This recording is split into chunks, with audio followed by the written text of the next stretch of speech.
पहले हम इसकी डो को तैयार कर लेते हैं। डो को बनाने के लिए हमें मैदा चाहिए होगा 2 कप, आटा 2 कप चाहिए होगा, 2 tablespoon dry milk powder, 1 teaspoon नमक। इन सबको अच्छी तरह से मिक्स कर लेंगे और नीम गर्म पानी से इसको गूंद देंगे।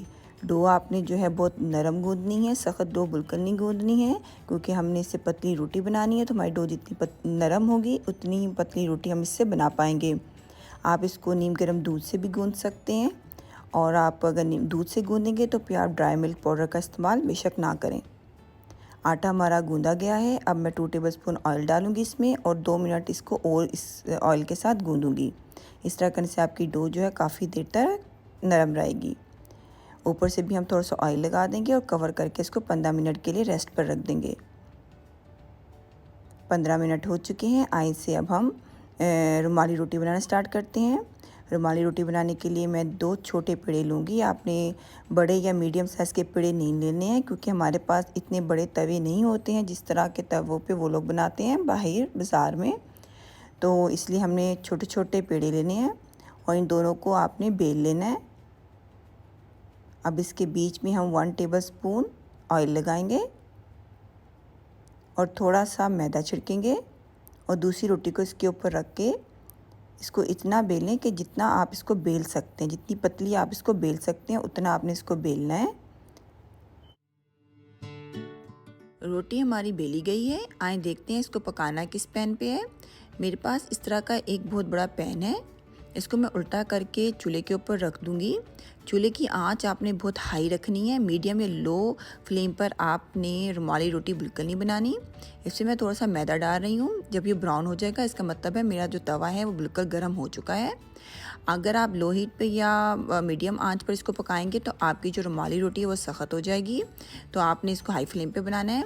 अगर आपके पास इस तरह का पैन ना हो तो आप इस तरह की कढ़ाई में भी इस पर बना सकते हैं। कढ़ाई को उल्टा करके अपने चूल्हे पे रख दें तो आप इस कढ़ाई की बैक साइड पर भी अपने रुमाली रोटी को बना सकते हैं। तो हम इस तरह रोटी को दोनों साइडों से सेक लेंगे तेज़ आंच पे। हमारी रोटी जो है दोनों तरफ से सेकी गई है। अब हम इसे चूल्हे से उतार के इसको अलग कर देंगे दोनों रोटियों को जो हमने इकट्ठा किया था इन्हें। अब इसकी एक साइड जो रह गई है जो कुक नहीं हुई है उसको पका लेंगे। आप देख सकते हैं कितनी पतली रोटी बनी है। तो आपने बस तवे पे रखना है और तवे से उतार लेना। ज़्यादा इसको आपने नहीं पकाना, ज़्यादा पकाने से रोटी आपकी सख्त हो जाएगी। ये हमारी रुमाली रोटी तैयार हो गई है। आप देख सकते हैं कितनी पतली है ये।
उम्मीद करती हूँ आज की रेसिपी आपको बहुत अच्छी लगी होगी। वीडियो अच्छी लगे तो वीडियो को लाइक करना, चैनल को सब्सक्राइब करना बिल्कुल ना भूलिएगा।